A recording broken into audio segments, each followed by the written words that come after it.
High আমি রূপম। আজকের এই ভিডিওতে আমরা বক্স অফিস কালেকশন নিয়ে কথা বলবো। আমরা জানি ইন্ডিপেন্ডেন্স ডের দিন 15ই আগস্টের দিন 3টে বড় হিন্দি ছবি মুক্তি পেয়েছে, আরও ছবি মুক্তি পেয়েছে। তবে এই 3টে ছবির কালেকশন নিয়ে আমরা কথা বলবো এই ভিডিওতে, যেখানে ভেদা আর খেল খেল মে এই দুটো ছবি খুব ভালো পারফর্ম করতে পারবে না এমনটা প্রথম থেকেই মনে হচ্ছিল, যেরকম ছবিগুলোর বাস ছিল। তবে স্ত্রী 2 দুটো ছবিকে উড়িয়ে দেবে এমনটা অ্যাডভান্স বুকিং দেখেই বোঝা যাচ্ছিলো। তবে স্ত্রী 2 যে নিজের পেড প্রিভিউতে সেটাতে এরকম কালেকশন করবে এতটা অনুমান করা যাচ্ছিল না, এবং ছবিটা যে নাম্বার দাঁড় করাচ্ছে হয়তো পরবর্তী সময় এই ছবিটা অ্যানিমেলের যে রেকর্ড সেটাকে ভেঙে দেবে।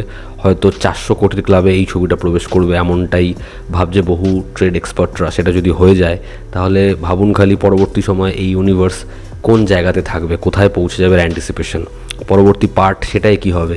এবং ছবির পোস্ট ক্রেডিট সিনে যা হিন্ট দিয়েছে, এই ছবি নিয়ে আমরা পরবর্তী সময় আলোচনা করব, আমরা এর এন্ডিং এক্সপ্লেনেশন করার চেষ্টা করব, আমরা পোস্ট ক্রেডিট সিনগুলো নিয়ে কথা বলবো। তবে এখানে আমরা বক্স অফিস কালেকশন নিয়েই মূলত কথা বলছি। তো স্ত্রী 2 পেড প্রিভিউতে যে কালেকশনটা করেছে সেটা 2013 সালে আসা শাহরুখ খানের ছবি, এরকম টাইমে আসা ছবি, আর চেন্নাই এক্সপ্রেস, সেই ছবিটা যে কালেকশনটা এতদিন ধরে পেড প্রিভিউতে হোল্ড করেছিল সেটাকে ভেঙে দিয়েছে। ইভেন পদ্মাবতের যে পেড প্রিভিউর কালেকশনটা ছিল সেটাকেও ভেঙে দিয়েছে। 6,75,00,000 এবং 4,35,00,000 ছিল চেন্নাই এক্সপ্রেস এবং পদ্মাবত। এই দুটো ছবি অনেকটা আগে এসেছে, যদিও পদ্মাবতেরও আরও 5 বছর আগে এসেছিল চেন্নাই এক্সপ্রেস। তো এই যে কালেকশনটা পেড প্রিভিউর, এটা হিউজ কালেকশন ছিল।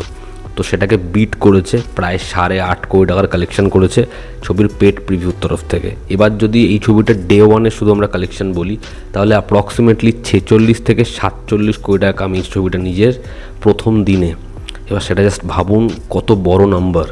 এবং এই ছবিটা যদি আমরা পেড প্রিভিউর সাথে ডে ওয়ানের কালেকশন ইনক্লুড করি তাহলে প্রায় 55 কোটি টাকার কালেকশন করবে এই ছবিটা নিজের ডে ওয়ানে। এই ফ্র্যাঞ্চাইজিটা এত বড় হয়ে গেল এবং এই শ্রদ্ধা কাপুরের এই ক্যারেক্টারের যেরকম ক্রেজ, পঙ্কজ ত্রিপাঠী পুরো টিমটার যেরকম ক্রেজ, সেটা এই ছবিটা একটা অন্য জায়গাতে পৌঁছে দিল। এর পরবর্তী ছবিগুলো ব্যাপক ওপেনিং নেবে, আরও বড় ছবি হয়ে যাবে আস্তে আস্তে এই ইউনিভার্সের ছবিগুলো। আমরা যদি ভেদা এবং খেল খেলমে ছবির কালেকশন নিয়ে কথা বলি তো দুটো ছবি যা আশা করা হয়েছিল তার থেকেও বাজে পারফর্ম করেছে। ভেদা অ্যাপ্রক্সিমেটলি 6,70,00,000 টাকার মতো কালেকশন করেছে ডে ওয়ানে, এবং খেল খেলমে অ্যাপ্রক্সিমেটলি 5 কোটি টাকার কালেকশন করেছে, যেই কালেকশনটাকে ভালো বলা যায় না।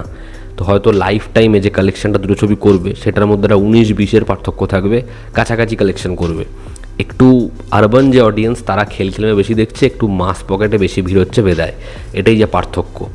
আসলে খুব বেশি পার্থক্য নেই এই দুটো ছবির কালেকশানে, এবং যেটা কখনোই ভালো নয়। আপনারা গত বছরের যদি পিকচারটা মনে রাখেন, গাদার 2 ও মাই গড 2 যখন এসেছিল সিনেমা হলে তখন কিন্তু 15ই আগস্টের দিনে মুক্তি পায়নি, 11ই আগস্টে মুক্তি পেয়েছিল। তা সত্ত্বেও ও মাই গড 2 গাদার 2 এর মতো একটা বড় ছবির সামনেও ডাবল ডিজিটের কালেকশন করে ফেলেছিল ডে ওয়ানে, এবং তারপর সেটা মেনটেন রেখেছিল। আর গাদার 2 তো কামিয়েছেই, কিন্তু এই দুটো ছবি কম্বাইন কালেকশন করলে ডাবল ডিজিট হচ্ছে। অ্যাটলিস্ট 15ই আগস্টে দুটো ছবির 10 কোটি টাকা করে কালেকশন করা উচিত ছিল। যাই হোক, দুটো ছবির অবস্থা খুবই খারাপ এবং স্ত্রী 2 ব্যাপকভাবে লিড নিয়েছে।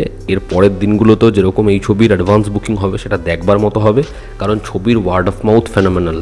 এই ছবিটা বক্স অফিসে তাণ্ডব করবে। এই ছিল আজকের ভিডিও।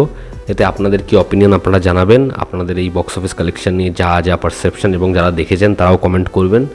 আর আমি এই ভিডিওর শেষেও বলবো, আমি প্রত্যেকটা ভিডিওতেই এই কথাটা বলার চেষ্টা বলবো, সেটা হচ্ছে আমরা যে পরিস্থিতিতে আছি, আমরা যা দেখতে পাচ্ছি সেটা কিন্তু আমাদের ভুললে চলবে না, ঠিক আছে? আমাদের কিন্তু ন্যায় চাই, এটা আমাদের মাথায় রাখতে হবে। যে পরিস্থিতিটা হয়েছে আমাদের কিন্তু যত তাড়াতাড়ি সম্ভব এই সত্যি আমাদের সামনে তুলে এনে দিতে হবে, এটা আমাদের ভুললে চলবে না। তো এই ছিল আজকের ভিডিওতে। আপনাদের কি অপিনিয়ন জানাবেন। জনতা আমাদের পাশে আছে। আবার দেখা হচ্ছে। Take care.